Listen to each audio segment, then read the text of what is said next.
Welcome to నేత్రాస్ lens. ఏంటి ప్రపంచం మొత్తం ఏకమై వచ్చినా ఇజ్రాయెల్ను ఓడించలేరా? కాస్త ఎక్కువ చేసి చెప్పినట్లేదు. లేదు, ఇప్పుడు చెప్పిన దాంట్లో ప్రతి అక్షరం నిజం. శాంపుల్గా కొన్ని పేర్లు చెప్తా, మీరే ఆశ్చర్యపోతారు. ఏంటి ఈ ప్రపంచం మొత్తం వాళ్ళ చేతుల్లో ఉందా అని. జీసస్ ఆఫ్ నజరత్ ఒక యూదుడు, ఆల్బర్ట్ ఐన్స్టీన్ ఒక యూదుడు, కార్ల్ మార్క్స్ ఒక యూదుడు, వ్యాక్సిన్ సూదిని కనిపెట్టింది ఒక యూదుడు, పోలియో వ్యాక్సిన్ కనిపెట్టింది, లుకేమియాకు మందు తయారు చేసింది, హెపటైటిస్ బి మందు కనుగొన్నది, micro processing chip, nuclear chain reactor, traffic lights, optical fibre cable, stainless steel, sound movies, telephone microphone, video tape recorder, polo company, Levi's jeans, Starbucks, Google, Dell computers, Oracle, Baskins and Robbins, Dunkin Donuts, CNN, ABC, Washington Post. వీటన్నిటి వెనుక ఉన్నది యూదులు. లిస్టులా చెప్పుకుంటూ పోతే కనీసం గంట 2 గంటలు పడుతుంది. మీరు ఏ రంగమైనా తీసుకోండి, యూదులు లేకపోతే అడగండి.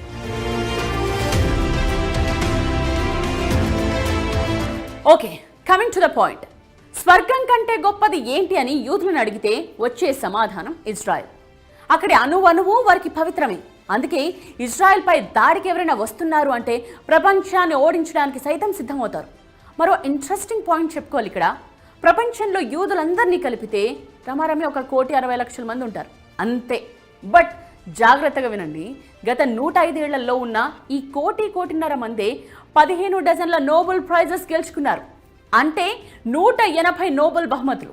సో తమ బ్రెయిన్లో 1% ఇజ్రాయెల్ కోసం పెట్టినా, తమ సంపాదనలో 60% ఇజ్రాయెల్ కోసం ఖర్చు చేసిన, తమ ఆవిష్కరణల్లో 1-2 ఇజ్రాయెల్కు వినియోగించిన ఈ ప్రపంచం మొత్తం వారి ముందు దాసోహం అనక తప్పదు.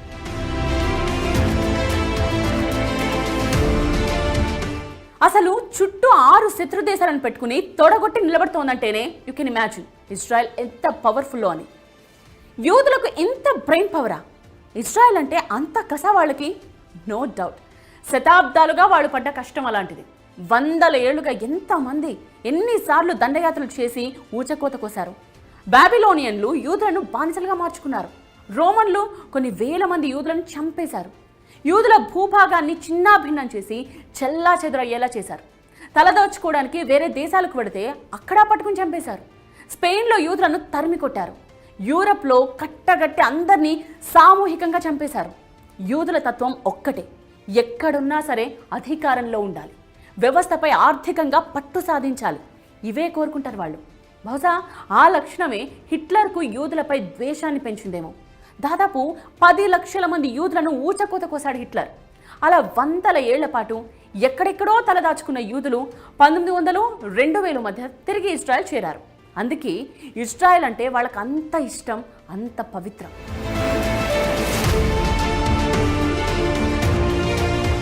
సరే, ఇంతకీ ఇరాన్తో గొడవేంటి? దీనికి ఆన్సర్ చెప్పుకునే ముందు కాస్త హిస్టరీకి వెళ్ళాలి. హోలీ ల్యాండ్, పవిత్ర భూమి. ఇజ్రాయెల్, పాలస్తీనా దేశాలు, జోర్డాన్, లెబనాన్ దేశాల్లోని కొన్ని ప్రాంతాలను కలిపి హోలీ ల్యాండ్ అంటారు. జాగ్రత్తగా గమనిస్తే ఇప్పుడు చెప్పుకునే ఈ దేశాల్లో ఇజ్రాయెల్ తప్ప అన్ని అరబ్ దేశాలే. బాగా గుర్తుంచుకోవాలి ఇక్కడ. ఈ హోలీ ల్యాండ్ను ఐక్యరాజ్య సమితి 1947లో విభజించింది. ఇజ్రాయెల్ను ఓ దేశంగా ప్రకటించింది. తమ పవిత్ర భూమిలో ఇజ్రాయెల్ కోసం ఒక ప్రాంతాన్నిచ్చి దాన్నొక దేశంగా గుర్తించడం ఏంటి అనేది అరబ్ దేశాల కోపం, ముఖ్యంగా పాలస్తీనా. సో పాలస్తీనా సివిల్ వార్కు దిగింది. ఈజిప్ట్ ఏమో గాజాన్ లాక్కుంది. జోర్డాన్ వెస్ట్ బ్యాంక్ ప్రాంతాన్ని కైవసం చేసుకుంది. అప్పటికే యూదులు మహాశక్తిమంతులయ్యారుగా. 1967లో జస్ట్ 6 రోజుల యుద్ధం చేసింది ఇజ్రాయెల్. అంతే, ఈజిప్ట్ నుండి గాజాను, జోర్దాన్ నుండి వెస్ట్ బ్యాంక్ను వెనక్కి తెచ్చుకుంది. బట్ గాజా నుండి ఇజ్రాయెల్కు నిత్యం దాడి ఎదురవుతూనే ఉంది. కారణం గాజాను హమాస్ పరిపాలించడం. ఆ హమాస్కు ఇజ్రాయెల్ని ఎదిరించేంత ధైర్యం, సాహసం ఎక్కడదంటే పాలస్తీనా, Iran and other Arab countries.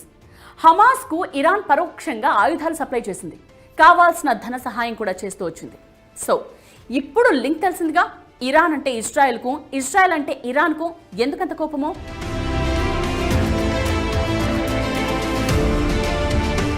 మరి ఇజ్రాయెల్ గురించి ప్రపంచం మొత్తానికి తెలుసుగా. పోయి ఇజ్రాయెల్తో ఎందుకు పెట్టుకుంటోంది ఇరాన్? కొన్నేళ్లుగా ఇజ్రాయెల్ను ఓడించేందుకు ఇరాన్ చేయని ప్రయత్నమే లేదు. అణుబాంబ్ కోసం ఎంతలా శ్రమిస్తోందో. ఇజ్రాయెల్పై వేస్తుందో లేదో తెలియదు, కానీ ఏం చేసైనా సరే అణుబాంబులు తయారు చేసుకోవాలనే లక్ష్యంతో ఉంది. ఇజ్రాయెల్పై ఎప్పటికైనా పైచేయి సాధించాలనే తపన దాంది. కానీ ఇజ్రాయెల్ ముందుకు పోనిస్తేగా ఇరాన్ను. ఎప్పటికప్పుడు ఇరాన్ న్యూక్లియర్ ప్లాంట్స్ను నాశనం చేస్తూనే వస్తోంది ఇజ్రాయెల్.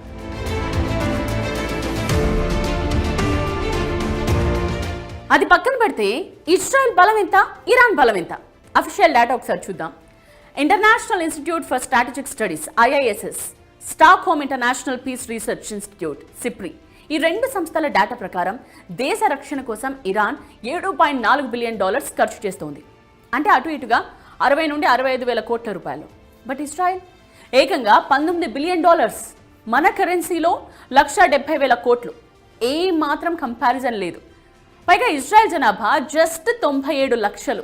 మన హైదరాబాద్లో ఉన్నంత జనం కూడా ఉండరు. అదే ఇరాన్లో దాదాపు 9 కోట్ల జనాభా. 1 కోటి మంది కూడా లేని ఇజ్రాయెల్ జీడిపి $525 బిలియన్. 9 కోట్ల జనాభా ఉన్న ఇరాన్ జీడిపి $413 బిలియన్.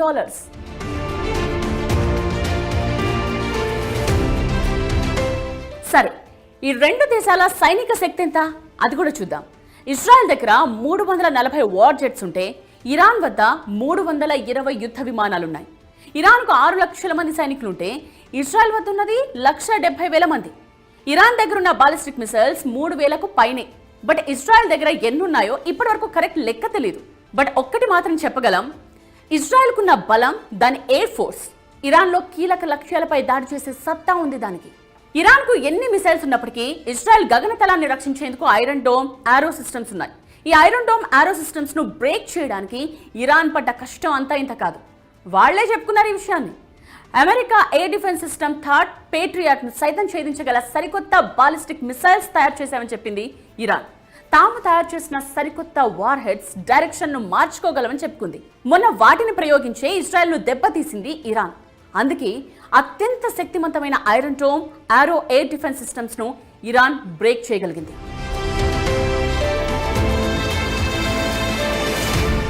ఈ రెండు దేశాల మధ్య ముఖ్యంగా చెప్పుకోవాల్సింది సైబర్ వార్.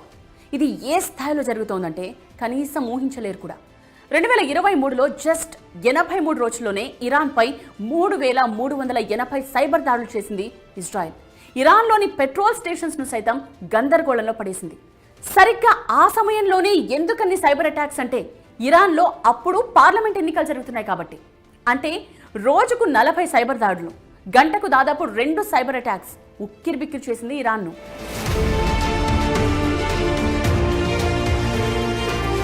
సరే, ఇంతకీ ఎవరు గెలుస్తారు ఈ యుద్ధంలో? ఖచ్చితంగా ఇజ్రాయెలే. ఎందుకని వన్ సైడ్ తీసుకున్నారా అని అనుకుంటారేమో. ఇది సొంత అభిప్రాయం కాదు, ఇంటర్నేషనల్ ఎక్స్పర్ట్స్ కూడా ఇదే చెప్తారు. ఎందుకంటే ఇరాన్కు ఎంత శక్తి సామర్థ్యాలున్నా ఇజ్రాయెల్కు అమెరికా సపోర్ట్ ఉంది.